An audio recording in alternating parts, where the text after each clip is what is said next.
삼성을 세워서 국내 최고의 기업으로 키운 사람이 이병철 회장이라고 한다라고 하면은 삼성을 21세기의 초인류 글로벌 기업으로 키운 사람은 이건희 회장입니다.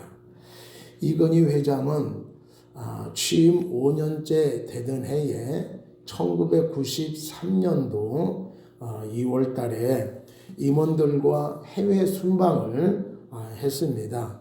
첫 방문지인 미국의 로스앤젤레스 베스트 바에서 일본 제품들은 가장 좋은 장소에 진열되어 있는 반면에 삼성은 저 구석에 사람들이 잘 찾지 않는 그 후비전 구석에 진열되어 있는 것을 보면서 충격을 받아서 순방을 멈추게 되어졌습니다.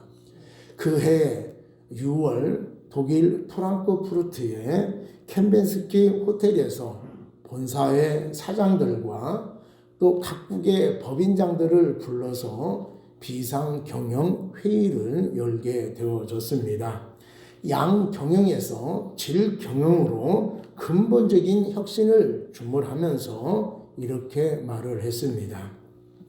결국 내가 변해야 된다. 바꾸려면 철저하게 바꿔야 된다. 극단적으로 말하면 마누라와 자식은 빼고 모두 다 바꿔라. 농담이 아니다. 그래야 비서실이 변하고 계열사 사장과 임원이 변한다. 과장급 이상 3,000명이 바뀌어야 그룹이 바뀐다. 나는 앞으로 5년간 이런 식으로 개혁 드라이브를 걸겠다. 그래도 바꾸지 않으면 그만두겠다. 10년을 해도 안 된다 하면은 영원히 안 되는 것이다. 이 회장의 신경영 선언은 삼성의 변화로 이어지게 되어졌습니다.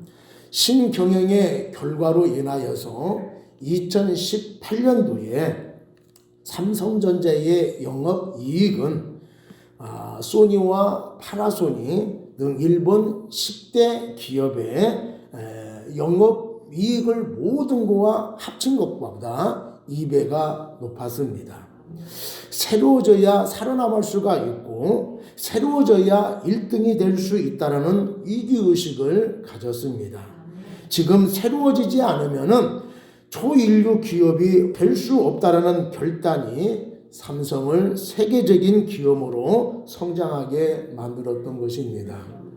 급변하는 세상에서 생존하기 위해서는 변화되어야 됩니다. 변하지 않으면 살아남을 수가 없습니다. 예수를 믿는 사람으로 자부심을 갖고 살아가려고 하면은 변해야 될 줄로 믿습니다. 세상 사람과 다르게 살려고 하면은 지난날의 생활 방식에서 얽매인 것을 이제 벗어나서 새로운 삶을 살아야 될 줄로 믿습니다. 그런데 변하려고 하지 않고 입증되면은 되지 않겠느냐라고 하는 생각을 가질 때가 있습니다. 나는 할 만큼 한 것 같은데 더 이상 어떻게 잘할 수 있느냐고 자만에 빠질 때도 있습니다. 이것만큼 교만하고 또 위험한 것이 없습니다. 여러분, 선줄로 생각하는 사람은 넘어질까 조심하라고 말씀을 하고 있습니다. 멈춰서면은 그 자리에 있는 것이 아니라 뒤처지게 되어져서 결국에는 도태하고 말 것입니다. 새로워지지 아니하고는 도약할 수가 없고 성장할 수가 없는 것입니다. 어떤 사람은 지금 자신에 만족하지 못하고 변화하려고 몇 번 시도하다가 안 되기 때문에 포기한 사람도 있습니다. 어떤 사람은 새로워져야 되겠다라고 결심은 해서 열심히 노력하지만은 마음대로 되지 않아서 안타까움을 갖는 사람도 있습니다. 우리는 어떻게 해야 새로워질 수가 있을까요? 사람은 잘 변하지 않습니다. 변화의 필요성을 깨닫는다 하더라도 내가 변화되려고 노력을 함에도 불구하고 변화가 좀처럼 되지 않는 것을 우리가 경험했습니다. 그런데 그 중에는 변화하는 사람이 있습니다. 변화해서 새로운 삶을 살고 능력 있는 삶을 사는 사람이 있다라고 하는 것이지요. 그 사람들은 대부분 어떤 사건을 경험했다라고 하는 것을 알게 되어집니다. 사람에게 극심한 모욕을 당했다든가 아니면 사고나 질병을 통하여서 죽다 살아난 경험을 한 사람들입니다. 다시 일어날 수 없을 정도로 아주 철저하게 실패한 뒤에 인생이 새롭게 전환되었다라고 하는 것을 알 수가 있습니다. 그렇다면 우리가 변화되기 위해서 이렇게 비싼 대가를 다 지불해야 되느냐라고 하는 거예요. 만약에 우리가 변화되기 위해서 이런 사람처럼 비싼 대가를 지불하고 변화가 되어진다라고 하면은 엄청난 손실을 우리가 겪어야 되고 얼마나 많은 어려움과 고난을 당해야 되느냐라고 하는 거예요. 그런데 우리가 이런 비싼 대가를 지불하지 않고도 이보다 더 큰 변화를 가져올 수 있다라고 하는 것이죠. 그게 무엇입니까? 하나님을 만나면 될 줄로 믿습니다. 부활하신 하나님을 만나면은 우리도 변화되어지는 삶을 살게 되어질 줄로 믿습니다. 소망 없이 살아가는 사람이라 할지라도 생명의 말씀을 들으면은 완전히 변화되는 삶을 살게 되어지는 것을 우리는 많은 사람들을 통해서 보게 되어졌습니다. 이스라엘 사람들은 430년 동안 애굽에서 살았습니다. 이집트 본토인들이 정권을 잡은 뒤로부터 이스라엘 백성들은 노예로 전락하고 말았습니다. 노예로 살다 보니까 이스라엘 백성들은 자발적이지 못하였고 순종적이지 못했습니다.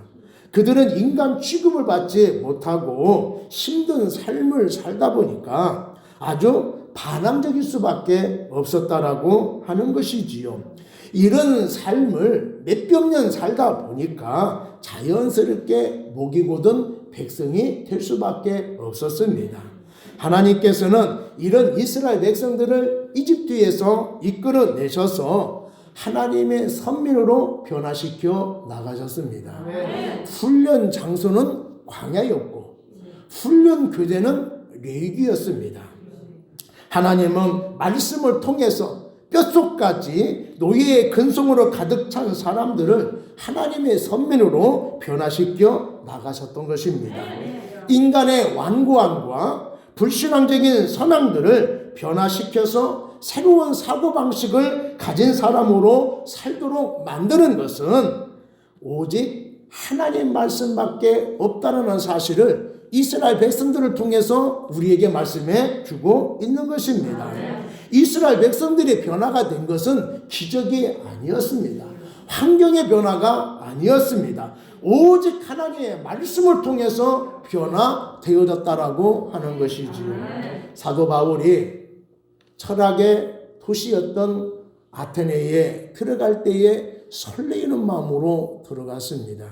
내가 이들에게 예수님을 제대로 증거해서 이 사람들을 변화시켜야 되겠다. 예수를 믿는 사람들로 만들어야 되겠다라고 하는 기대를 가지고 갔습니다. 그래서 자기가 자랑스럽게 여겼던 학문과 지식을 통해서 예수님을 설명해 나갔지요.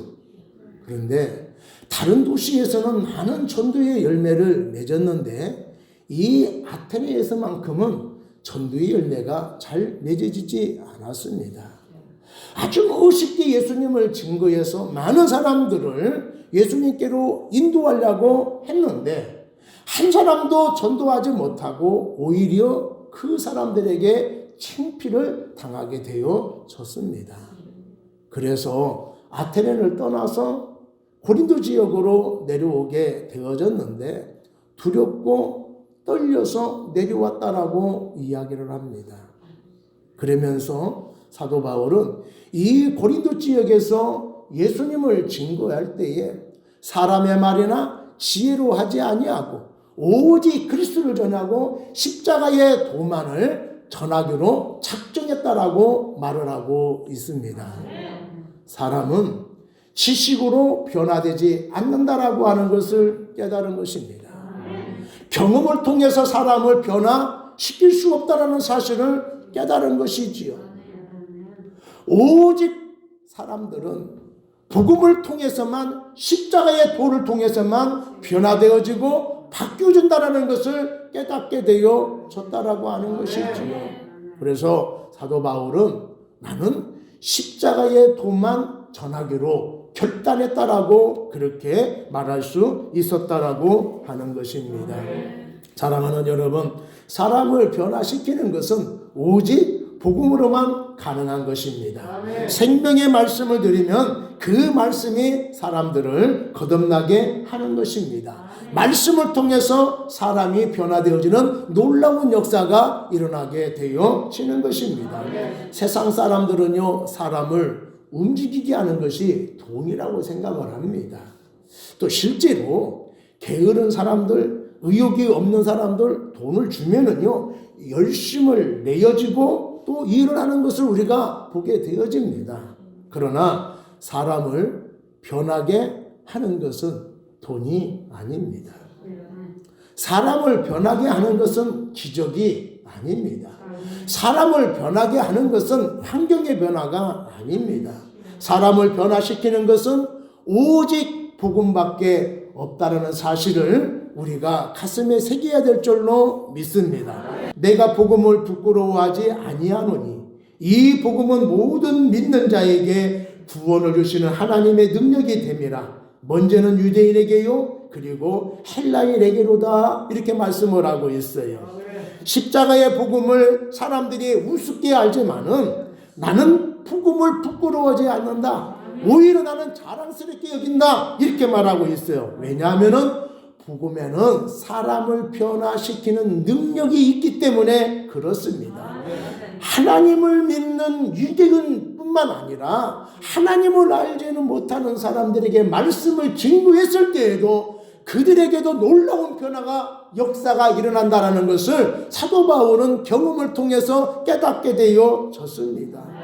배움이 있는 사람, 배움이 없는 사람도 하나님의 말씀을 들으면 변화의 역사가 일어나게 되어졌습니다. 남녀노소를 막론하고 하나님의 말씀을 들으면, 복음을 듣게 되어지면 새로운 삶을 살게 되어지는 것을 경험하게 되어졌습니다.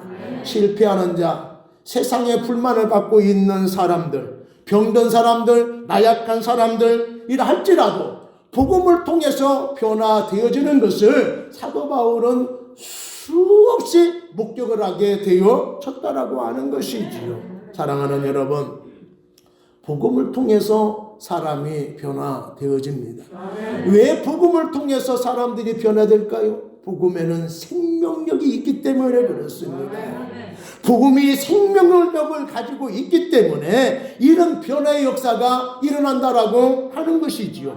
복음 안에는 예수님의 능력이 있기 때문에 말씀을 들으면은 변화가 되어지고 새로운 삶을 살게 되어지는 것입니다. 히브리서 4장 12절 말씀에 보면은 하나님의 말씀은 살아있고 활력이 있어 좌우의 날선 어떤 것보다도 예리하여 혼과 영과 및 관절과 골수를 찔러 쪼개기까지 하며 또 마음의 생각과 뜻을 판단하나니 말씀의 능력이 얼마나 강력하냐 하면 보이는 것만 변화시키는 것이 아니라 보이지 않는 생각까지도, 우리의 마음까지도 변화시킨다라고 말씀을 하고 있습니다. 여러분, 말씀을 통해 마음이 변화되어지고, 말씀을 통해 생각이 변화되어지고, 말씀을 통해서 인생이 변화되어지는 것입니다. 윌리엄 제임스라고 하는 사람이 있어요. 이 사람이 아주 유명한 말을 했어요. 여러분들도 들어보셨을 것입니다. 말이 바뀌면 생각이 바뀌고, 생각이 바뀌면은 습관이 바뀌고, 습관이 바뀌면 행동이 바뀌고, 행동이 바뀌면은 성격이 바뀌고, 성격이 바뀌면은 인격이 바뀌고, 인격이 바뀌면 운명이 바뀐다, 이런 말을 했어요. 마음과 생각이 무엇을 통해서 바뀝니까? 말씀을 통해서 바뀐다라고 성경 우리에게 말씀해 주고 있습니다. 우리 교회에 처음 왔던 사람들 이렇게 보면은 삶이 엉망이 있는 사람들이 예수를 만나서 인생이 바뀌어지는 것을 보았습니다. 흔들리는 가정이 예수를 만나서 화목한 가정으로 바뀌어지는 것을 보았습니다. 사업이 잘 안 되는 사람들, 일이 잘 풀리지 않아서 안타깝게 그런 마음을 갖고 있는 사람들이 예수를 만나서 그들의 사업이 잘 되어지고 그들의 일들이 실타래를 풀리듯이 잘 풀려지는 것을 보게 되어졌다라고 하는 것이지. 화를 내고 모난 성격을 가지고 있는 사람이 온유한 사람으로 바뀌어지는 것을 저는 보았습니다. 하나님 만나서 새로운 인생을 살게 되어졌다라고 하는 것이지요. 기도를 통해서 놀라운 역사가 일어나는 것을 저는 보았습니다. 여러분들도 본 사람도 있을 거예요. 응? 사랑하는 여러분, 선포되는 말씀을 마음을 열고 듣게 되어지면은 우리의 마음이 새로워질 줄로 믿습니다. 들려지는 말씀을 가슴에 새기게 되어지는 그 말씀이 우리의 가정을 변화시키고 그 말씀이 내 인생을 변화시켜줄 줄로 믿습니다. 살아있는 말씀이 우리의 심령에 떨어지면은 반드시 결실을 맺게 되어집니다. 살아있는 말씀으로 우리의 가정이 새롭게 되어지고 우리의 교회도 새롭게 되어지기를 간절히 바랍니다. 우리가 예수님의 통하여서 구원받은 백성이 되어졌습니다. 우리가 말씀을 통해서 변화가 되어졌습니다. 사람이 변화되기가 얼마나 힘듭니까?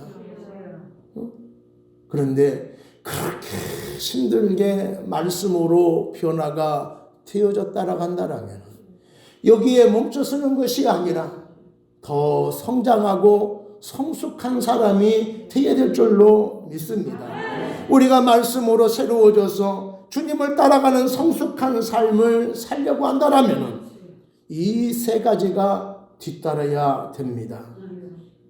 이 세 가지가 더해지면 신앙에 성장하고 더 성숙해진 사람이 되어질 줄로 믿습니다.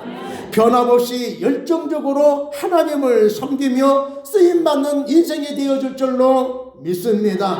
우리가 말씀으로 새로워져서 주님의 말씀만 따라가는 삶이 되기 위해서는 우리가 어떻게 해야 될까요? 먼저는 베풀어 주신 은혜를 기억해야 됩니다. 많은 사람들이 신앙생활하면서 아쉽게 생각하는 것이 무엇이냐면은 내가 신앙생활하면서 기적을 체험해 봤으면 신비한 체험을 해봤으면 하는 아쉬움을 가지고 있습니다. 우리가 신앙생활하면서 기적을 체험하고 신비한 체험을 하게 되어지면 우리의 신앙이 열정으로 가득 차고 적극적인 신앙생활을 할 수가 있습니다. 그런데 그 기적이 그 신비한 체험이 나를 성숙하게 하지는 못합니다. 구원받게 하지는 못합니다. 도둑이 될 수는 있지만 나를 성숙으로 이끌어가지 못한다라고 하는 것이지요. 예를 들면 이스라엘 백성들은 해방될 때에 한 번도 경험해도 놀라운 역사인데 10번 이상의 놀라운 기적을 체험을 했습니다. 또 시스때때로 하나님의 풍성한 은혜를 받았습니다. 그런데 그들이 변화되지 못했죠. 왜 변화되지 못했을까요? 기적을 경험하지 못해서 변화되지 못했을까요? 은혜를 받지 못해서 변화되지 못했을까요? 아닙니다. 어떤 백성들보다도 하나님의 놀라운 기적을 경험했습니다. 어떤 사람보다 하나님의 풍성한 은혜를 경험을 했습니다. 그런데 그들은 변화되지 못했다라고 하는 것이죠. 왜 그랬을까요? 그렇게 많은 은혜를 받았음에도 불구하고 그 은혜를 잃어버렸기 때문에 그들은 변화되지 못했다라고 하는 것입니다. 우리가 아무리 많은 은혜를 받았다 하더라도 은혜를 잃어버리면은요 예전과 똑같은 삶을 살아갈 수밖에 없습니다. 사람들이 부러울 만한 은혜를 받았다 하더라도 그 은혜를 잃어버리면은 우리는 원망하고 불평하는 삶을 살 수밖에 없다라고 하는 거예요. 그래서 받은 은혜를 기억하면 내가 열악한 환경에 놓여 있다 하더라도 불평하지 않게 되어집니다. 내가 바라는 대로 되지 않는다라고 하더라도 원망하지 않는다라고 하는 거예요. 내가 뜻하지 않는 열악한 환경에 처해 있다 하더라도 과거에 베풀어진 그 은혜가 기억나게 되어지면 하나님을 원망하는 것이 아니라 예전에 나를 그 은혜를 통해서 구원해 주시고 이 길을 모면하게 해 주신 하나님이라 한다면 분명히 이 상황 속에서도 하나님께 나에게 은혜를 베풀어 주셔서 이 길을 모면하게 해 주실 것이라고 하는 기대를 가지게 되어진다라고 하는 것이죠. 사랑하는 여러분, 내가 열악한 환경에 처해 있어서 아무도 도와주는 사람이 없고 내가 힘을 다해도 이 상황을 이겨낼 수 없는 상황에 처한다 할지라도 그동안에 나에게 베풀어 주신 하나님의 은혜를 기억하는 여러분 되기를 바랍니다. 그 은혜가 여러분들을 그 상황을 이기게 해 주실 줄로 믿습니다. 하나님의 역사를 기대하는 사람이 되게 해 주실 줄로 믿습니다. 그 은혜가 나를 새로운 사람으로 이끌어가게 하는 사람이 되게 될 줄로 믿습니다. 그 은혜가 절망을 딛고 나가는 사람이 되게 해 주실 줄로 믿습니다. 이스라엘 백성들에게 베풀어진 은혜를 잊지 않도록 하기 위해서 하나님께서 3가지의 절기를 지키라고 명령을 했습니다.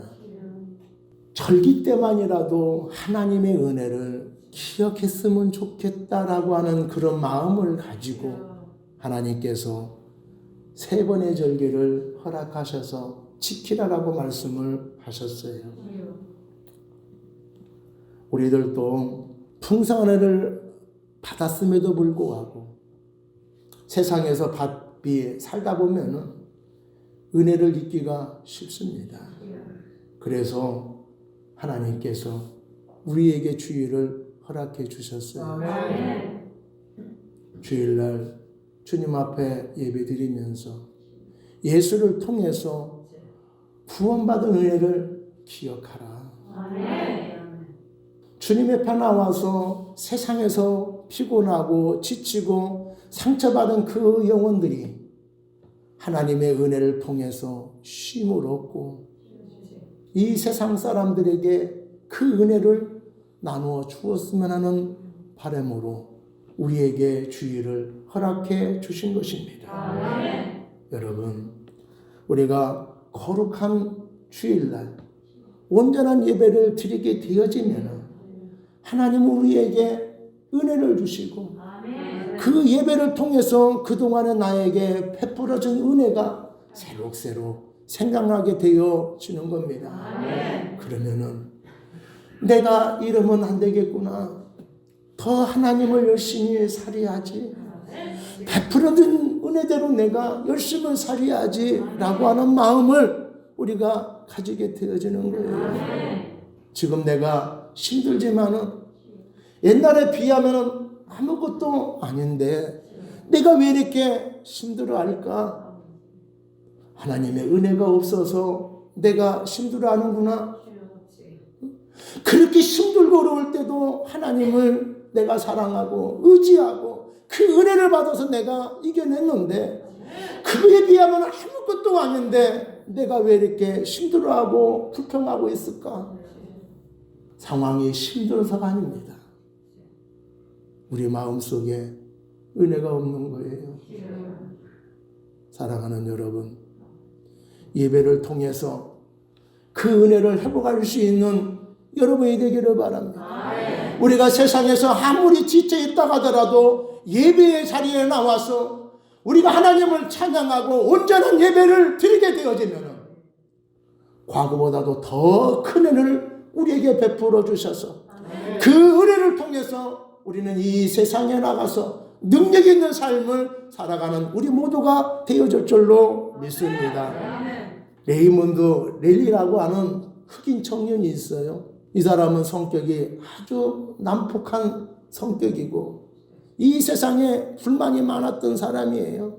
특히 목사들에게 불만을 많이 갖고 있었습니다. 목사들은 사람을 속이고 잘난 체를 너무나 잘하는 것 같아가지고 이 목사들을 다 내가 죽여야 되겠다라고 생각을 해서 벽돌 한 장을 딱 들고 가까운 교회를 찾아갔습니다. 갔더니 예배드리고 있는 거예요. 많은 사람들 앞에서 이렇게 하자니 좀 민망스럽고 실패할 것 같아서 예배 끝나고 모든 사람이 다 돌아가면은 목사 혼자 남으면은 그때 일을 저지르라고 자리에 앉게 되어졌어요. 자리에 앉으니까 예배를 드려야 되잖아요. 예배를 드리면은 하나님의 말씀을 드려야 됩니다. 그런데 하나님의 말씀을 듣는데 그 말씀이 그의 강팍한 심령을 열고 들어가서 은혜를 끼친 거예요. 그 자리에서 예수님을 영접하게 되어졌습니다. 몇 년 후에 이 사람이 서만 사마리아라는 별명을 가지고 사역을 하기 시작을 했어요. 시카고에 카운티 병원을 세워가지고 돈 없어서 병원을 가지 못하는 사람들을 치료해 주면서 복음을 증거했습니다. 참 힘들고 어렵게 사역을 하다 보니까 때로는 지쳐서 포기하고 싶은 마음이 들 때도 있었습니다. 그럴 때에 자신이 들고 간 벽돌을 쳐다보면서 그때 하나님이 자신에게 베푸는 은혜를 통해서 변화된 것을 생각했다라고 하는 것이죠. 그 은혜를 생각하니까 용기가 생겨서 사역을 감당하게 되어졌다라고 하는 것입니다. 나에게 베풀어진 은혜를 잊지 않고 기억만 한다 하더라도 우리는 큰 용기를 얻게 되어지는 것입니다. 나에게 베풀어진 은혜를 잊지 아니하고 기억하는 사람들은 성숙되어지고 더 큰 은혜를 누려갈 수 있는 사람이 되어질 줄로 믿습니다. 두 번째로 부활하신 예수님을 만나야 됩니다. 예수님이 제자들을 선발해서 3년 동안 훈련을 시켰습니다. 그런데 예수님이 붙잡히는 것을 보면서 두려워서 다 도망치고 말았습니다. 예수님으로 인하여서 곤욕을 치라고 자기들도 죽을까봐 도망을 쳤던 것이지요. 이런 사람들이 제자 맞나라고 싶을 정도로 그렇게 연약한 사람에 불과했습니다. 어떤 제자는 예수님이 붙잡혀서 십자가 처형을 당하는 걸 보면서 너무나 두려워서 고향으로 가게 되어졌지요. 고향으로 가게 됐을 때에 어떤 낯선 사람과 동행하게 되어졌습니다. 그 사람이 이 사람들에게 묻습니다. 아니 왜 이렇게 얼굴빛이 어둡습니까? 그러니까 이 사람이 하는 얘기가, 제자가 하는 얘기가, 우리가 믿고 따르는 예수님이 종교 지도자에 의해서 십자가 처형을 당했는데 벌써 죽은 지 3일이나 되었습니다. 그러자 그 낯선 사람이 성경을 풀어서 메시아가 왜 고난을 당해야 되는지 쭉 설명해 줬어요. 이 말씀을 들을 때에 제자들이 이 가슴에서 뜨거움을 느끼게 되어졌습니다. 어느 식당에 가서 식사하려고 했는데 눈이 밝아져서 보니까 앞에 있는 분이 부활하신 예수님이었어요. 살려고 도망쳐 나왔던 이 사람들이 부활의 주님을 만남으로 인하여서 예루살렘으로 확신을 가지고 담대함으로 나가게 되어졌다라고 하는 것이지요. 예수님을 3년 동안 따라다녔지만은 연약하게 그지없었던 제자들이었습니다.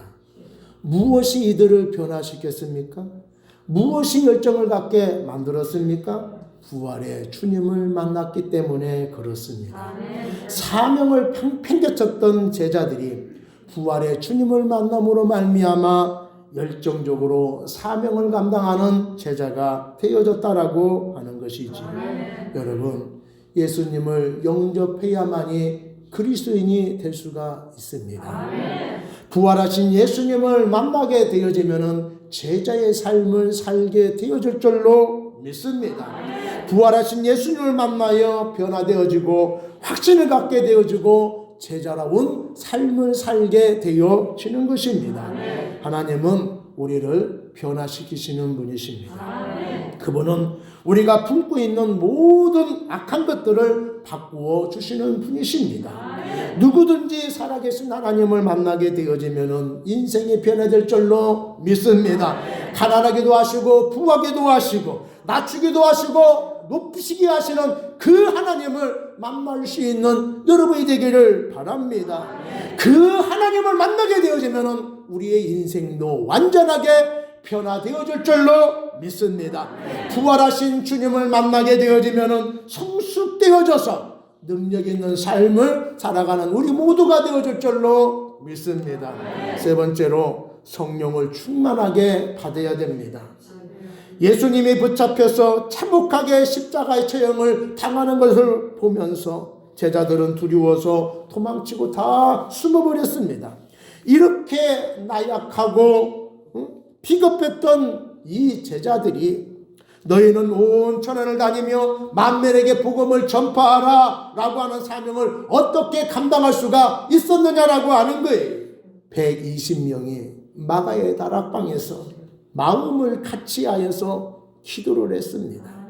그랬더니 하늘문이 열리면서 불이와 같이 강한 바람처럼 성령이 임해서 각 사람에게 임하게 되어졌습니다. 그 성령을 받은 뒤로 이 제자들이 거리에 나가서 만나는 사람들마다 복음을 증거하게 되어졌습니다. 우리가 이것을 보면서 무엇이 제자들을 변화시켰습니까? 무엇이 제자들로 하여금 사명을 감당케 했느냐라고 하는 거예요. 성령의 충만함입니다. 성령의 충만함을 받으면 사람이 변화될 줄로 믿습니다.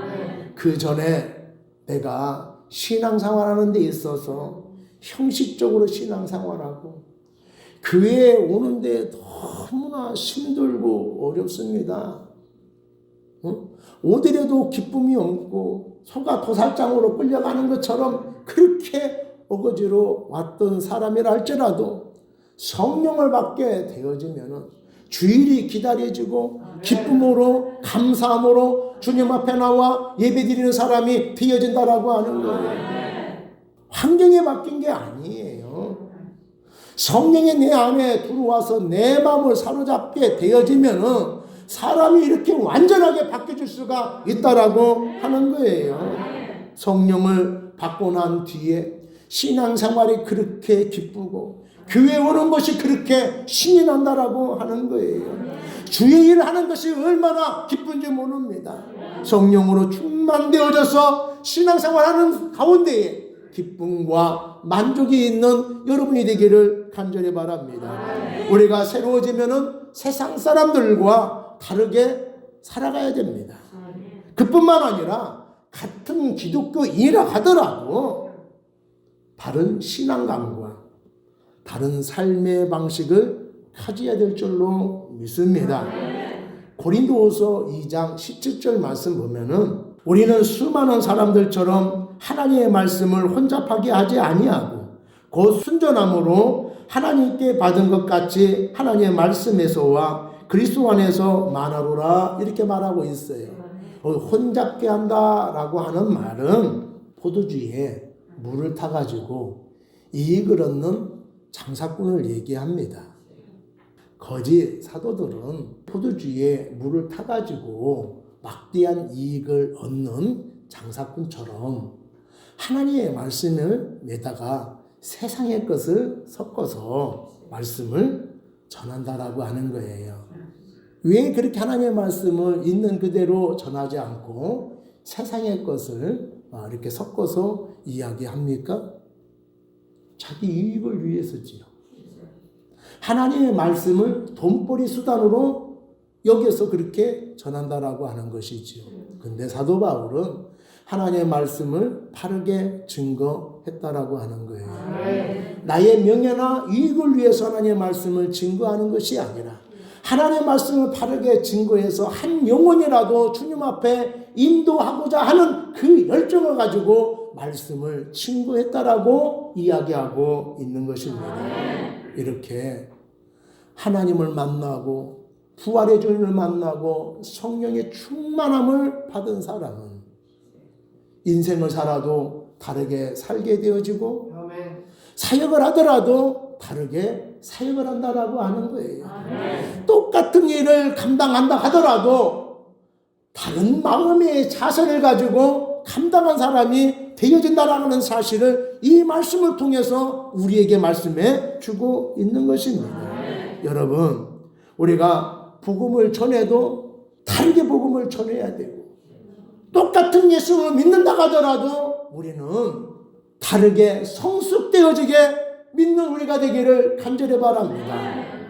교회를 다녀도요, 거듭나지 못하는 사람들은 교인들을 통해서 자기 유익을 얻으려고 합니다. 싹군 목사는요, 교회를 통해서 이익을 얻으려고 하지요. 그러나 거듭나고 성령의 충만함을 받은 사람들은요, 자신의 이익을 구하기보다는 하나님의 영광을 나타나게 되어집니다. 선한 목자는요, 복음을 통해서 어떻게 하면 성도의 신앙을 성장시킬 수 있을까라고 하는 것에 초점이 맞춰진다라고 하는 것이지요. 내가 교인들에게 거추장스러운 사람이 되고 있습니까? 내가 말만 하면은 사람들이 오해하고 상처를 받고 있습니까? 교인들이 나를 기피하고 있습니까? 그렇다면 아직 나는 거듭나지 못한 것입니다. 그런데 사람들이 나를 만나기를 좋아합니다. 신앙이 아직 어리고 어려움을 처한 사람들을 내가 주님의 사랑을 가지고 도우려고 애쓰고 있어요. 또 돕지 못했을 때의 마음에 안타까운 마음을 갖고 있습니다. 그런 사람은 성령으로 충만된 사람인 줄로 믿습니다. 그 사람은 말씀으로 성숙되어진 사람이고 이런 사람이 교회의 덕을 쌓는 사람인 줄로 믿습니다. 우리의 삶의 자리에서 하나님의 영광을 높일 수 있는 우리 모두가 되기를 간절히 바랍니다. 이런 사람들이 사람들에게 예수의 향기를 나타내는 사람이 되어줄 줄로 믿습니다. 한 나그네가 한 덩이의 진흙을 얻었습니다. 진흙을 갖고 가다 보니까 이 진흙에서 아주 향긋한 냄새가 나는 거예요. 그래서 이 나그네가 진흙한테 물어봤어요. 너는 바그다드의 진주냐? 진흙이 아닙니다. 그러면 너는 인도의 사양이냐? 그것도 아닙니다. 그러면 너는 뭐냐? 이렇게 물었어요. 제가 가르쳐 드릴까요? 왜 그러느냐라고 물었더니 나는 그냥 단지 진흙에 지나지 않습니다. 근데 나는 백합과 오래 있었습니다. 제게 나는 향기는 이 진흙에서 나는 향기가 아니라 백합화 때문에 나는 향기입니다. 이렇게 이야기하더라라고 하는 거예요. 여러분, 그렇습니다. 우리가 예수님과 오래 있으면 우리의 몸에서 예수의 향기가 나오게 되어질 줄로 믿습니다. 우리가 심령이 세상에 빠지면은요, 우리의 몸에서 세상의 냄새가 나요. 근데 우리가 은혜에 푹 빠져 살고 성령이 충만하고 예수의 사랑이 우리의 마음에 가득 차면은 우리의 몸에서 예수의 향기가 납니다. 아멘. 우리의 삶에서 성령 열매가 주렁주렁 맺히게 되어지는 거예요. 아멘. 여러분, 성령의 충만을 받아서 순종의 삶을 살아가는 여러분 되기를 바랍니다. 아멘. 그 순종의 삶이 하나님의 영광을 드러내게 하고 그 순종의 삶이 우리의 삶 속에서 예수의 향기가 나타나게 해 주실 줄로 믿습니다.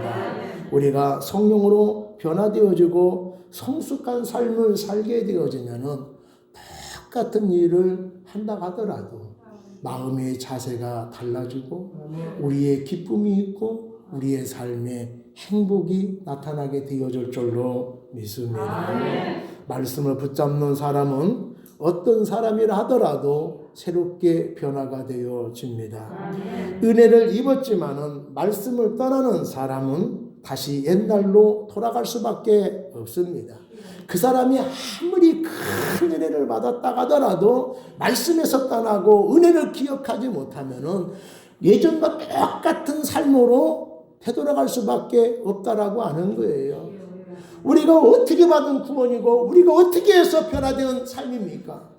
그런데 과거로 되돌아가다니요? 말도 안 되는 거잖아요.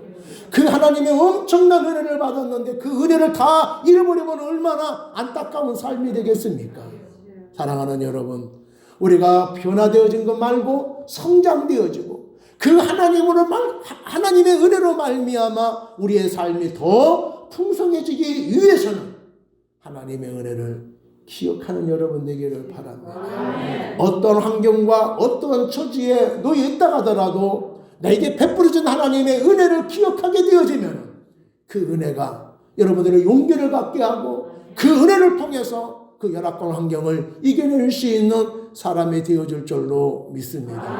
세상을 쫓아가거나 사람을 쫓아가는 것이 아니라 성령을 쫓아갈 수 있는 여러분이 되기를 바랍니다. 성령을 쫓아가는 사람은 다 능력 있는 삶을 살게 되어졌습니다. 성령을 쫓아가는 사람은 다 하나님께 쓰임받는 삶이 되어졌습니다. 성령의 충만을 받아서 여러분의 인생도 쓰임받을 수 있는 여러분이 되기를 바랍니다. 제자들이 3년 동안 예수님을 따라다녔지요. 예수님을 영접하고 얼마나 시간이 흐르고 있습니까?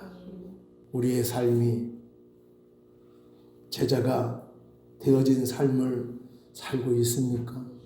사랑하는 여러분, 주님 앞에 나갔다 하더라도 우리가 예배를 드린다 하더라도 여러분 말씀을 통해서 예수님 만나야 됩니다. 부활하신 주님을 만나시는 여러분 되기를 바랍니다. 살아계신 하나님을 만나는 여러분 되기를 바랍니다. 그러면 여러분의 인생이 변화될 뿐 아니라 우리의 삶이 제자의 삶이 되어져서 우리의 삶을 통하여서 하나님의 영광이 드러나게 되어질 줄로 믿습니다.